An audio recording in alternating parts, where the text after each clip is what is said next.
네, 자, 이번 시간 그 74회, 최근 10월 달에 시험 봤죠? 전산세무 2급 74회 이론부터 한번 같이 보겠습니다. 합격률이 좀 낮았습니다. 74회가. 전산세무 2급 같은 경우 보면 제일 높을 때가 43%. 물론 65회 같은 경우는 14%도 있긴 있지만, 어쨌거나 평균으로 따졌을 때는 30%대 이렇게 있는데, 28%니까 약간 평균보다 약간 밑에. 그래서 제가 전체적으로 한번 이렇게 확인해 봤더니 이론 시험이 전산세무 1급에서나 나올 만한 문제들을 이 전산세무 2급에 몇 문제를 이렇게 끼워 넣었더라고요. 그 다음 실무 시험에서 보니까 평상시 그 나오던 출제 경향이 아닌 거, 부가가치세 신고서에서 가산세 부분 전혀 없는 그런 거라든가, 연말정산에서도 조금 생소한 부분, 그런 식으로 해서 시간 어렵기보다는 좀 생소하거나 시간이 많이 걸리는 그런 문제들이 좀 많았습니다. 자, 어쨌거나 우리도 대응은 해야죠. 준비는 하고. 자, 이론 시험 1번부터 한번 볼게요. 다음 중 재무제표 작성과 표시에 대한 설명으로 틀린 것. 자산과 부채는 유동성이 큰 항목부터 배열하는 것을 원칙으로 한다. 맞죠? 현금화가 빠른 것부터. 수익과 비용은 각각 총액으로 보고하는 것을 원칙으로 한다. 서로가 약분해서 금액을 빼버리는 건 안 된다. 제조업, 판매업 및 건설업에 속하는 기업은 매출 총손익이 구분 표시를 생략할 수 있다? 자, 없답니다. 이게 틀렸습니다. 없다. 요 밑에 먼저 볼게요. 제조업, 판매업 및 건설업 외의 업종에 속하는 기업은 매출 총손익이 구분 표시를 생략할 수 있다. 일반 기업회의 기준이 나와 있습니다. 지금 자, 속하는 기업 외의 업종, 이거 왜 이러냐면요, 제조업이나 또는 중간 도매상, 판매업, 소매업, 건설업 같은 경우는 원가 구분이 확실하게 나와요. 원가 구분이 확실하게 나오는 업종은 매출액 대비 매출 원가를 해서 매출 총손익을 구분 표시를 해라. 그러니까 매출 총손익을 구분해서 얼마 하는데, 매출 총손익을 구분 표시 안 하고 바로 영업이익부터 표시하는 업종들이 있습니다. 영업손익. 우리는 매출 원가를 알 수가 없어서 매출 총손익 구분 못하고 영업손익부터 할게요. 서비스업 같은 경우 원가를 찾아내기가 쉽지가 않은 업종들이 있어요.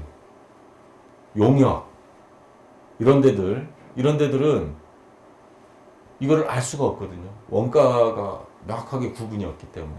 그래서 요런 제조, 판매업 및 건설업에 속하지 않는 기업은 구분 표시를 생략할 수 있다 하면 기업회 기준대로 맞는 거고, 요 업종은 구분 표시를 해야 됩니다.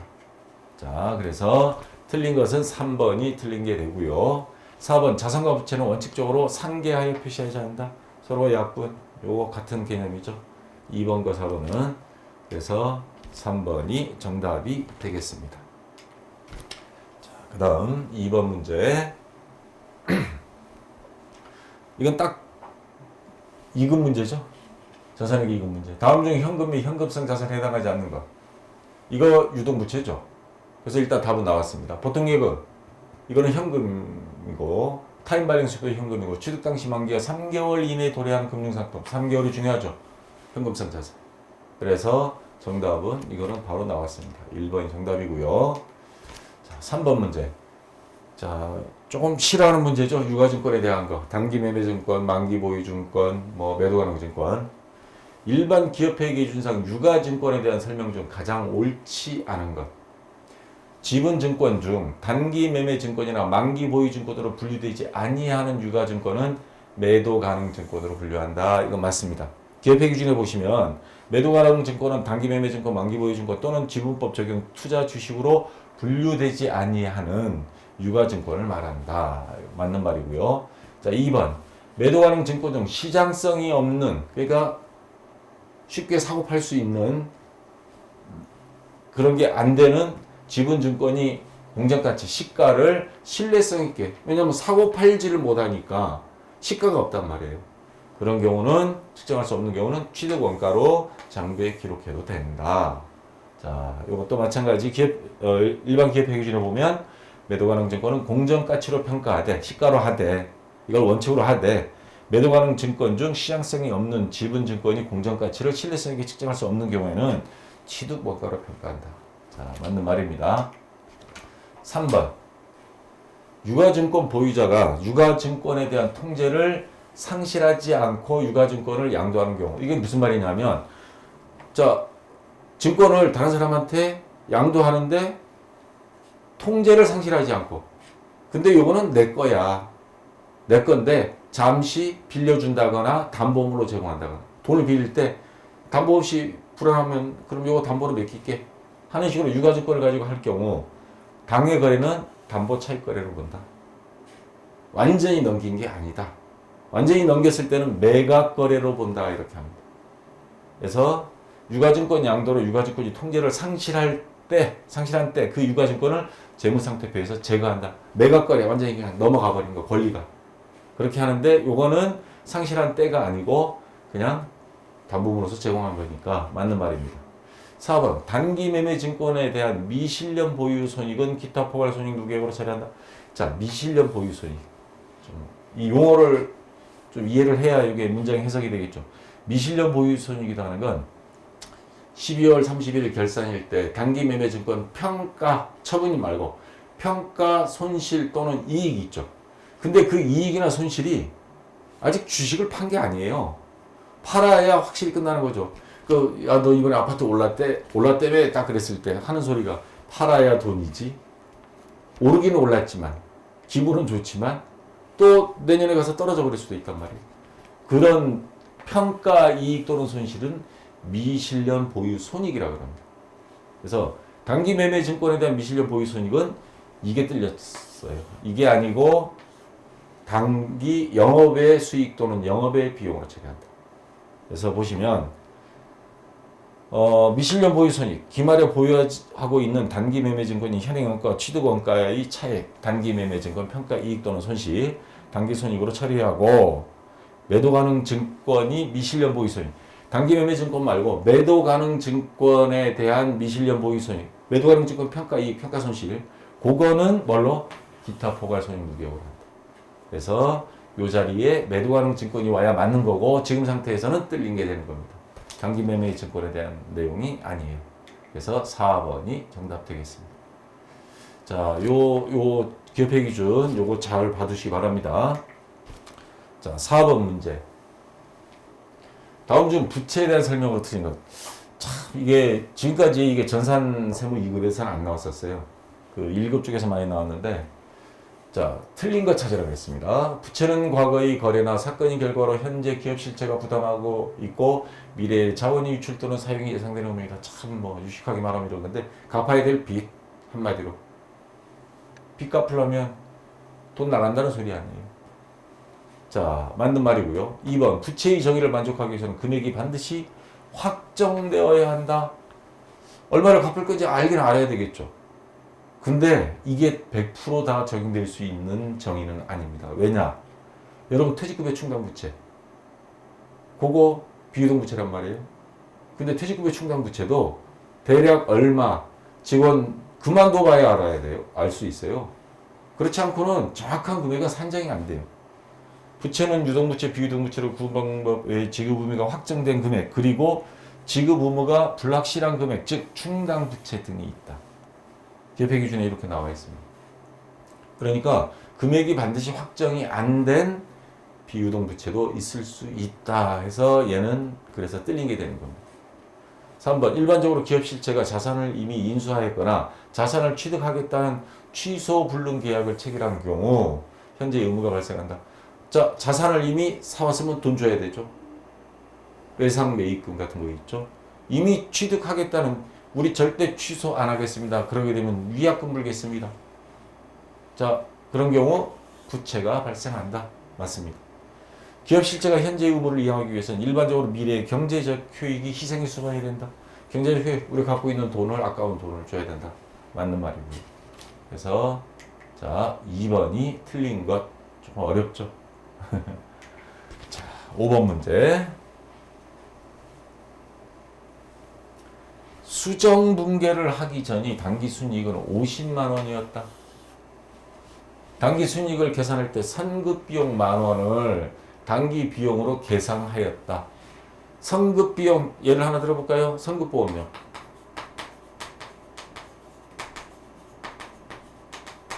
보험료를 1년치를 내다 보니까 내년 것까지 냈어요. 근데 이게 원래 장부에 있으면 안 되죠. 보험료. 선급 보험료가 아니고 보험료. 그러니까 그 중에서 뭐 10,000원이 내년 거더라. 선급 보험료더라. 그러면 당기 비용으로 계상하면 안 되죠. 비용에서 빼야죠. 그래서 요게 하나 있고요. 그러면 당기 순이익이 비용이 많이 했기 때문에 수익이 10,000원 더 많아져야 됩니다. 당기 순이익이. 그 다음 미수 수익 6,000원이 고려되지 않았다. 우리가 은행 이자 받아야 되는데 원래 이자인데 아직 은행에서 정산은 내년에 한대요. 내년 1월 달에. 그래도 이 이익은 올해 거다. 그럼 수익이 예상이 되는 거죠. 요것도 올해 장부에는 추가로 적어야 됩니다. 그러면 50만 원에 요거 10,000원 더하고 6,000원 더하면 자 수정한 손익계산서 당기 순이익은 51만 6,000원이 되겠죠. 그래서 정답은 4번이 정답이 되겠습니다. 자, 됐고요. 그 다음에 6번 문제. 다음 중, 자, 원가에 대한 설명으로 옳은 것.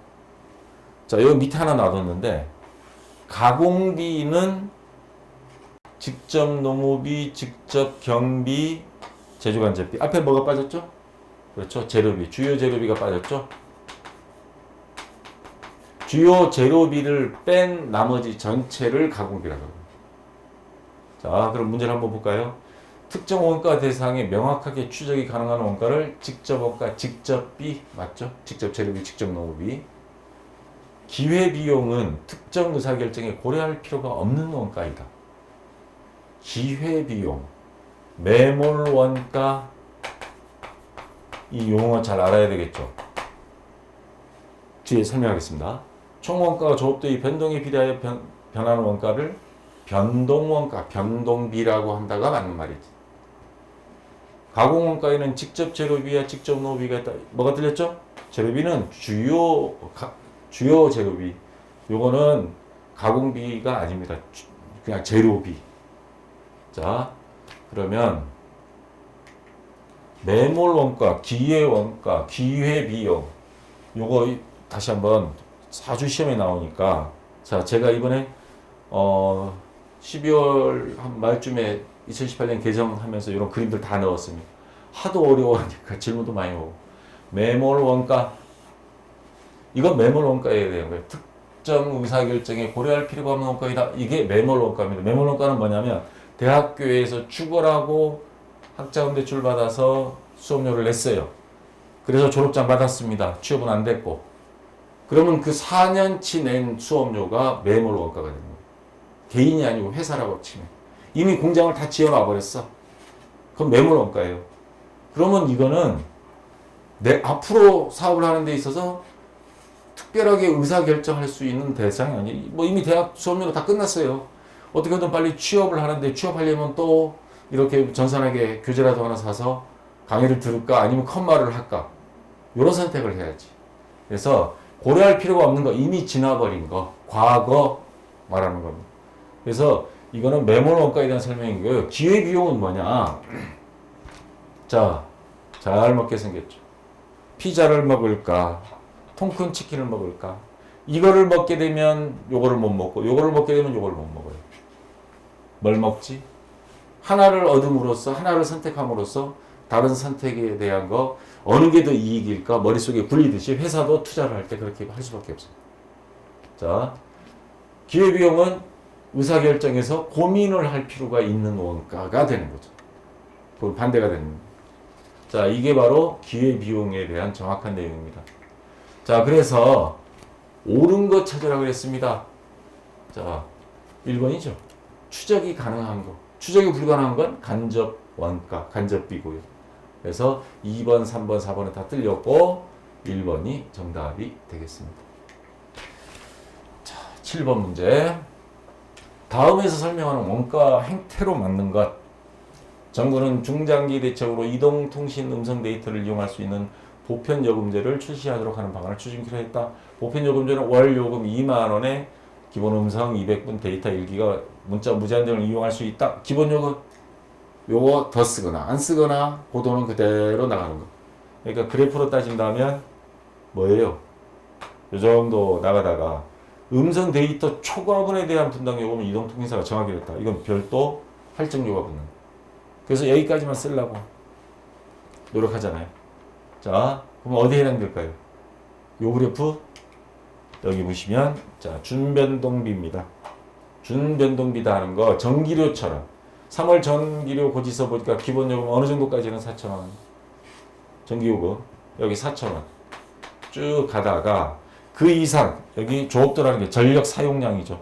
사용량이 어느 정도 이상 가면 막 몇 단계로 누진세가 붙어버리죠. 이런 거를 준변동비.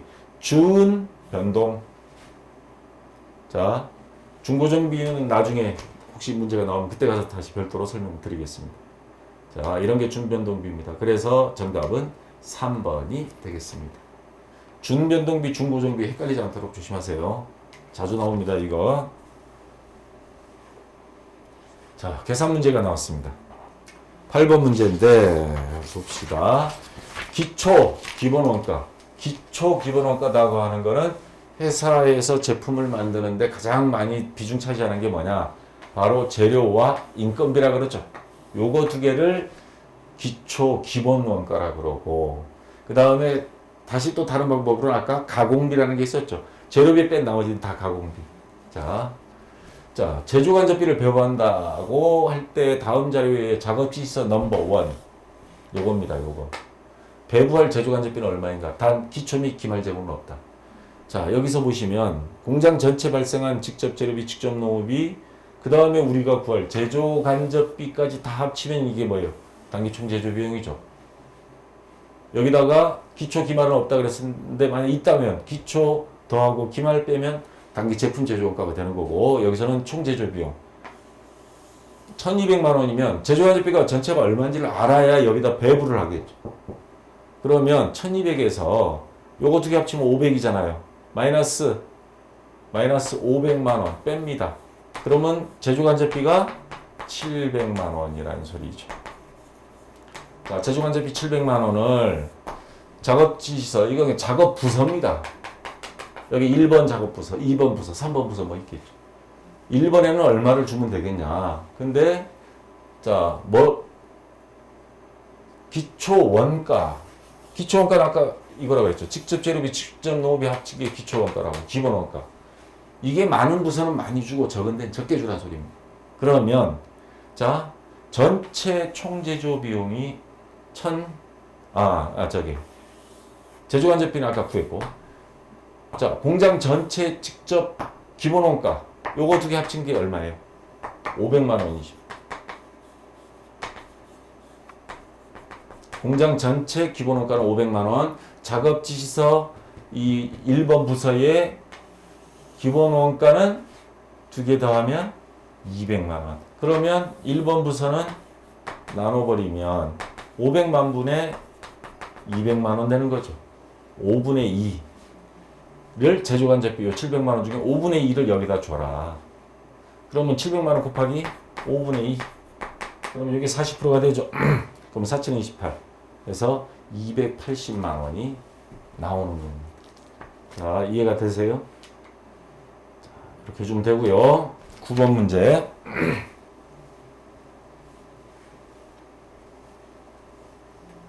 종합원가 계산 방법 중 선입선출법에 대한 설명으로 틀린 것.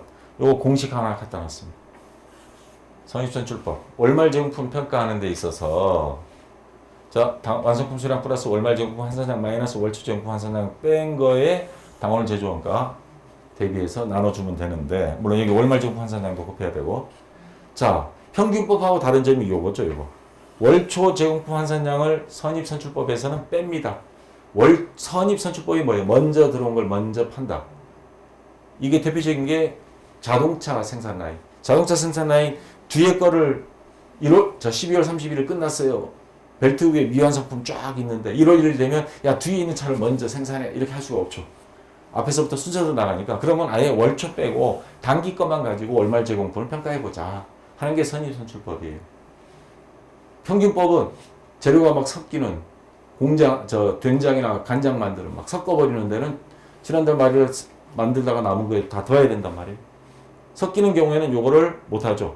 완성품 수량 플러스 월말 제공 환산형분의 당월 제조원가 이렇게 들어가 버리니까 여기 없습니다. 이게 평균법. 요게 월초를 빼고 계산하자 하면 선임선출. 그러면 자 실제 물량 흐름을 반영한다. 아까 자동차 생산라인 순서대로 실제 물량 흐름 순서대로 간다. 맞는 말이고요. 지금 틀린 거 찾으라고 했으니까. 전기 작업분을 포함한 평균 개념이다. 지금 선임선출법 봐요. 전기 작업분을 넣고 했어요? 빼고 했어요? 뺐잖아요. 월초 제공품 전기 작업분이에요. 요거를 빼고 넘어간다.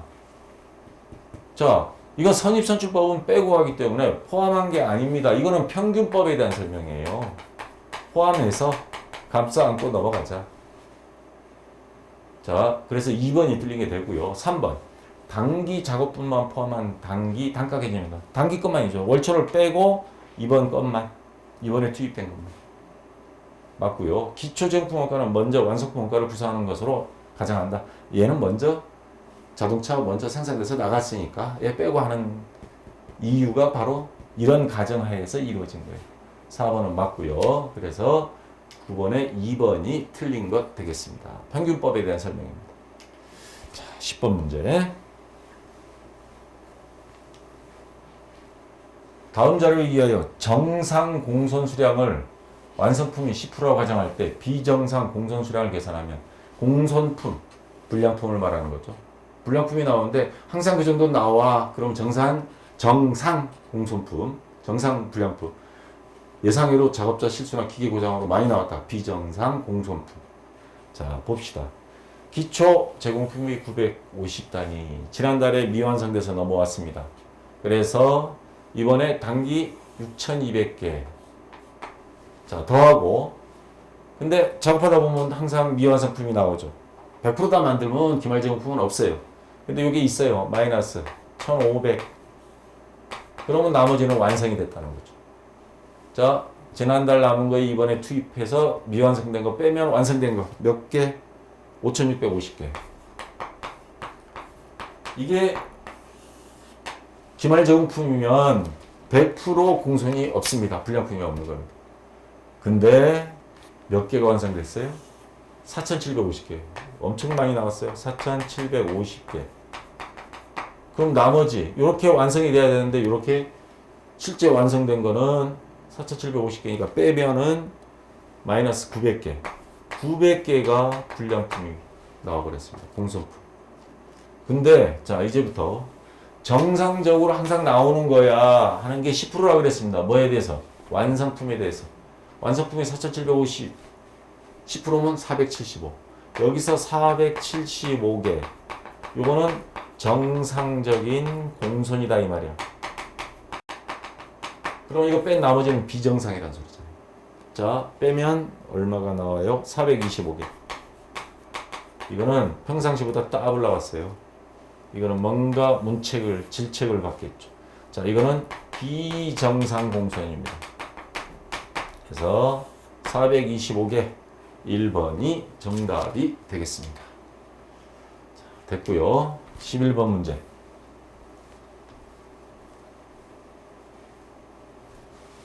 다음 중 부가가치세법상 면세 포기에 관한 설명으로 잘못된 것. 면세, 국민 생활과 밀접한 생활용품 또는 농수축산물, 그 다음에 의료, 학원, 교육, 그 다음에 도서 이런 것들이 들어간다고 그랬죠. 대중교통 이런 것들. 근데 면세업자가 좋긴 좋아요. 다들 하고 싶어요. 부가세 신고 안 해도 되거든요. 근데 포기하고 싶을 경우가 있습니다. 매입세액을 공제를 못 받아요. 세금 환급을 못 받아. 장사도 안 돼 죽겠는데. 그런 경우에 면세 포기할 수 있는데 그거에 대해서 잘못된 거 찾으라고 하는 겁니다. 영세율 적용 대상인 재화 또는 용역을 공급하는 면세 사업자도 면세 포기를 함으로써 매입세 공제 환급을 받을 수 있습니다. 자, 면세 포기를 신고한 사업자는 신고한 날로부터 대신에 너 한 번 가면 못 들어와. 나 가출할 거야. 그러면 그래 잘 가. 돌아올 생각하지 마. 3년은. 3년간 면세를 재적용을 받지를 못한다.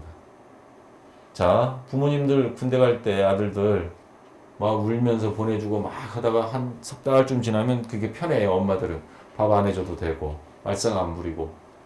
그리고 아들은 그 2년이 엄청 긴데 엄마는 2년이 너무 짧아요. 이게 다 생각의 차이입니다. 휴가 자꾸 오면 자꾸 온다고 뭐라 그래요. 자, 3년간은 다시 면세사업자로 돌아갈 수 없다. 맞습니다. 면세 포기는 과세기간 종료일 20일 전에 면세 포기 신고서를 관할 세무서에 제출하면 되는데, 근데 여기서 함정을 파놨습니다. 20일이라고 했는데 아무 때나 가면 됩니다. 얘가 틀렸어요. 일단 정답은 나왔고요. 면세 사업 관련 매입세액은 공제받지 못할 매입세액으로 매입 원가에 해당한다. 자, 저도 책을 인쇄사에서 인쇄하면서 부가세 줍니다. 그러면 그거는 원래 환급 받을 수 있는 건데 환급 못 받아요. 왜? 면세 사업자이기 때문에. 그래서 세금은 내고 돌려받지 못한다. 그러면 그건 뭐냐? 우리 회원님들한테 지금 제가 책을 판매하는데 그냥 원가로 그냥 들어가는 겁니다. 돌려받지도 못하고 매입 원가로 책 가격에 그냥 들어가 버리는 겁니다.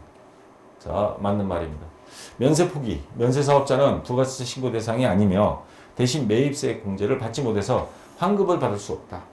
그리고 면세 포기는 언제든지 가능하며 언제든지 20일이 아니고 포기하면 3년간 재적용이 불가능하다. 3년 후에는 다시 가능하고.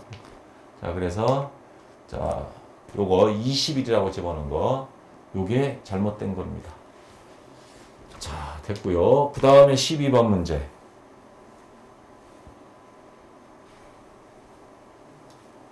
다음 중 부가세법상 수정 세금계산서, 수정 전자세금계산서 발급 사유와 발급 절차에 관한 설명으로 잘못된 거. 수정 세금계산서 필요하면 해야 됩니다. 자, 잘못된 걸 찾으라고 했습니다. 상대방에게 공급한 재화가 환입된 경우, 물건 팔았을 때 세금계산서 발급했는데 물건이 되돌아왔어요. 계산서도 다시 없었던 걸로 해야죠. 그럼 수정 전자세금계산서 작성일은 재화가 되돌아온 날 맞습니다. 2번 계약이 해제로 재화 용익이 공급되지 않은 경우 수정 전자세금계산서의 작성일은 계약 해제일을 적는다. 물건이 오고 가는 거는 중요한 게 아닙니다. 했다가 취소한 날, 환입돼 온 날, 계약 해지일. 자, 다 맞습니다.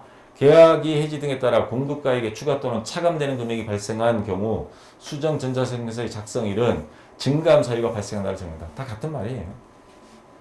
그 다음 4번 재화 용역을 공급한 후 공급 시기에 속하는 과세기간 종료 후 25일 이내에 내국 신용장이 개설된 경우 수정 전자세금계산서의 작성일은 내국 신용장이 개설된 날로 할까요? 안 할까요?가 문제입니다. 자, 밑에 보겠습니다. 공급 시기가 속하는 과세기간 종료 후 25일 이내에 내국 신용장이 개설된 경우 당초 세금계산서 작성일을 적는다. 부가가치세법 시행령 제70조 1항 4호에 나와 있는데 이건 무슨 말이냐면 과세기간 종료일 1, 2, 3이다. 자, 아니 뭐 4에서 6월까지다. 6월 30일. 근데 요때 물건은 공급했어요. 뭐 6월 한 25일쯤에.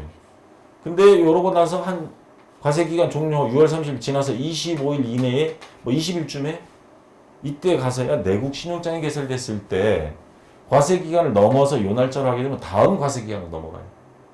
그러면 이거 너무 복잡해지고 확실한 기준이 이 물건에 대한 게 언제 판매 시점으로 보느냐는 문제가 생겨버리니까 이렇게 됐더라도 요 날 팔았으면 신용장에 상관없이 과세기간 안에 다시 말해서 세금계산서 작성한 날짜를 기준으로 해서 수정세금계산서를 해라. 그러니까 같은 날짜에 발급도 했고 수정도 되는 거예요.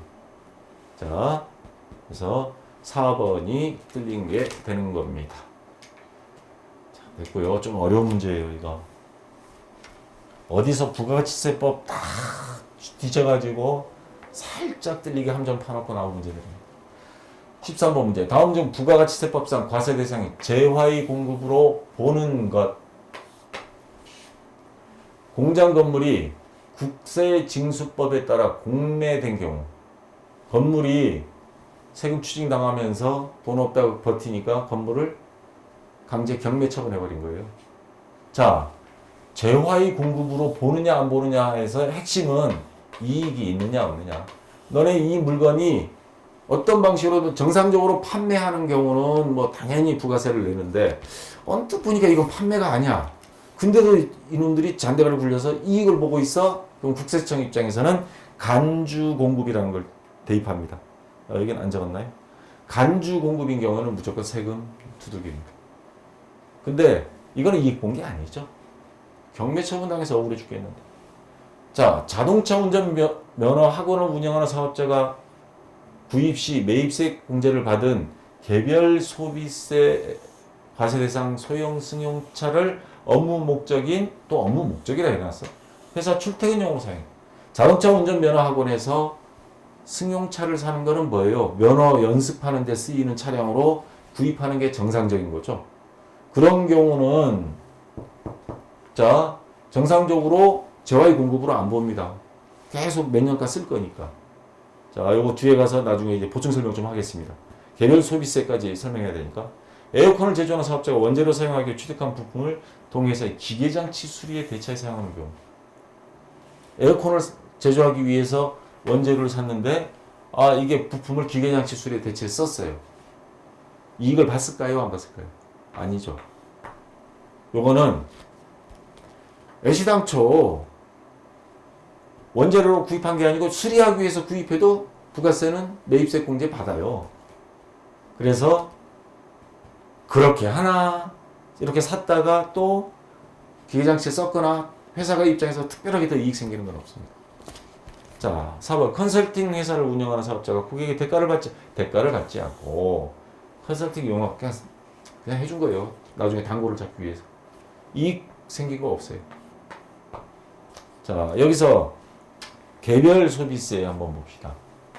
개별 소비세 과세 대상이라는 단어를 꼭 들어갔는데 특정한 물품, 특정한 장소에서의 입장 행위, 특정한 장소에서의 유흥음식 행위, 특정한 장소에서의 영업 행위에 대하여 부과하는 소비세. 특별 소비세였다가 지금은 개별 소비세가 됐는데 우리나라에 너무 소비가 많다. 특히 골프채, 유흥, 야 이런 쪽은 세금을 더 많이 두들겨서 조금 좀 누를 필요가 있다. 해서 요즘 많이 완화되긴 했지만 특별 소비세, 개별 소비세에서 세금이 셉니다. 근데 요 자동차 운전면허 학원이 자기네가 수험생들이 운전 연습용으로 쓰게 되면 정상적인 그냥 부가세만 내고 사오면 돼요. 자동차 회사에서. 근데 그게 아니고 회사에서 업무 목적이지만 출퇴근용으로 쓰겠다. 이 사업 운전면허학원 고유의 목적이 아닌 출퇴근용으로 쓰겠다 하면 이거 특별소비세 과세 대상일 경우에 세금을 부가세에다가 플러스 더 내야 되거든요. 그거를 안 낼 목적으로 운전학원용으로 쓸 거예요 해놓고는 쓰지 않고 세금은 특별소비세는 안 물고 그냥 일반 부가세만 물어서 자기네가 출퇴근용으로 쓴다? 이거 이익을 취한 거다. 이익을 취한 게 돼서 너네는 요 이익분에 대해서 세금 더 내. 국세청에서는 그냥 두들기는 겁니다. 자, 재화의 간주 공급, 의제 공급, 요게 중요한데요. 요게 시험에 자주 나와서 요거 추가로 설명 좀 할게요. 재화의 간주 공급, 의제 공급. 정상적인 판매는 아니지만 판매로 보겠다는 겁니다. 김 부장님, 우리 회사 제품 개인적으로 집에서 사용을 하는데요. 그랬더니 재화를 정상적으로 판매하지 않고 반출하거나 또는 다른 목적으로 써서 실질적인 경제적 효과가 있으면 이를 간주 공급이라고 합니다. 따라서 그 제품은 공급으로 간주해서 부가가치세를 납부해야 합니다. 특별 소비세를 아까 말하는 그거를 추가로 납부해야 된다. 그래서 아까 여기에서 말하는 개별 소비세를 더 납부해야 되니까 얘는 판매한 거나 다름없어 라고 보는 겁니다. 나머지는 이익 본 게 없어요. 이익 본 게 없습니다. 별도로. 근데 2번은 회사가 이익을 본 게 되는 겁니다. 만약에 요거 그냥 놔둔다 그러면 자동차 운전면허 학원들 차 아마 엄청 많이 살걸요. 자, 그래서 2번이 정답 되겠습니다. 14번 문제. 여러분 아까처럼 의제 공급, 간주 공급은요 핵심이 뭐냐? 이익을 과연 봤을까 안 봤을까? 그거를 잘 생각하시면 됩니다. 다음이 근로소득 중 소득세법상 비과세 대상이 아닌 것. 우리 연말정산 실무시험에서 하죠. 근로자가 적용받는 월 10만 원 상당의 현물 식사, 회사에서 식사 제공받는 거 또는 그거 안 줄 경우에는 식비 10만 원 주는 거, 요거는 그래 여기에 불쌍하게 그 밥값도 세금 우리 물리지 말자. 비과세 대상 맞습니다. 고용보험법에 따라 받는 실업급여, 육아휴직급여, 출산전후 휴가급여, 그렇지 않아도 애를 안 낳는데 요거 받은 거에 대해서 또 세금 때릴 수가 없죠. 그래서 비과세 대상이 맞습니다. 근로자가 6세 이하 자녀 보육과 관련해 받는 급여 월 10만 원. 요것도 마찬가지. 비과세로 봐서 세금 나중에 소득세 연말정산 때 안 냅니다. 자, 본인 차량을 소유하지 않은 임직원에게 지급된 자가운전 보조금 20만 원까지 되죠. 근데 이게 단서 조항이 있습니다. 차량도 없는 사람한테 자가운전 보조금 준다? 뭐가 말이 안 맞잖아요. 차가 있는 직원. 차가 없으면 이거 못 주죠. 교통비를 주면 좋지. 그래서 소유하지 않은 임직원, 차량을 소유하지 않은 임직원한테도 자가운전 보조금 준다? 이거는 과세 대상이 되어버립니다. 자, 그래서 4번이 정답이 되겠습니다. 자, 마지막 15번 문제. 다음 중 소득세법상 종합과세되는 소득이 아닌 것. 주거용 아파트, 자, 2번부터 할게요. 복식, 부기 의무자. 일정 매출액 이상 되면 이제 복식 장부를 우리가 배운 거라서 해야 되는데, 개인 사업자가 2017년 7월에 개별 소비세, 과세 대상 업무용 차량을 매각하여 발생한 매각 차익 300만 원. 자, 이거 소득이 됩니다. 자, 차량을 팔아서 이익을 얻었으니까 원천 징수되지 않은 국외에서 발생한 이자 소득은 당연히 되는데 국외에서 발생했어요. 이자 소득은 분리과세 되지만 그래도 내야 됩니다. 그것도 제조업자가 기계장치를 제조 판매하여 받은 매매 차익, 차량을 팔아서 기계를 팔아서 차익 생기면 다 소득세, 종합소득세 대상입니다. 근데 1번 주거용 아파트를 1년간 임대하고 받은 1,200만 원이 주택임대 총수익 금액. 원칙적으로는 임대사업자 소득이 생겼으니까 세금 내는 게 맞습니다. 지금 우리나라 가장 문제시되는 게 다주택 투기자로 봐서 정부에서는 임대사업자로 내년 4월까지 등록을 해라. 안 하면 세금 폭탄 매기겠다. 지금 그러고 있죠. 그러면 이제 투기꾼들은 지금 막 경쟁을 하고 있는데, 근데 한 채 정도 더 가지면, 아파트 한 채 가졌다? 월세로 받는다. 월 얼마 정도 받았어? 한 100만 원까지는 받겠죠. 그래, 한 채 더 가져서 100만 원, 월 100만 원씩, 연 1200만 원, 요 정도는 봐줄게. 얼마까지를 기준으로 하냐면, 자, 2천만 원이야. 근데 두 채를 가졌다. 아파트 두 채를 가졌다. 월세를 받는다. 2천만 원 넣어버려요. 그러니까 정부에서 지금 국토교통부 그 강연미 장관이 딱 권하는 게 뭐냐. 임대사업자 등록을 해라. 정상적으로 세금 내고 해라. 근데 두 채 이상 가진 사람들, 그러니까 세 채, 네 채, 뭐 많은 사람 몇백 채 갖고 있는데 그 사람들이 임대사업자 등록을 하는 순간에 2천만 원 훌쩍 넘고요. 요거에 대한 종합소득세 신고를 4, 5월 달에 해야 됩니다. 근데 이제 안 하고 버틸 것이냐? 안 그러면 니네가 집을 팔든가. 그래서 부동산을 조금 잡자. 지금 신경전 벌이는 게 바로 이겁니다. 자, 여기서 핵심은 뭐냐, 우리는. 연 2천만 원 이상 하면 종합소득 과세가 되는데 2천만 원 이하는 봐줄게. 그럼 한 채 정도 노후 설계 목적으로 퇴직금 받은 거, 은행 이자도 얼마 안 되니까 그 정도까지 봐줄게. 그래서 2천만 원이야. 1200만 원, 2천만 원 이하잖아요. 이거는 종합소득 신고 대상이 아닙니다. 이 정도는 봐주겠다는 겁니다. 그래서 아닌 것은 1번이 정답이 되겠습니다. 자, 여기까지 가능하면 여러분들이 하도 어려워하는 것 같아서 조금 그 이해가 돼야 그 다음 뭐 암기를 하든가 할 거니까 자세하게 설명을 좀 했습니다. 자, 보시고 그 다음에 쉬었다가 프로그램 설치해서 이어서 실무시험 가도록 하겠습니다. 자, 수고했습니다.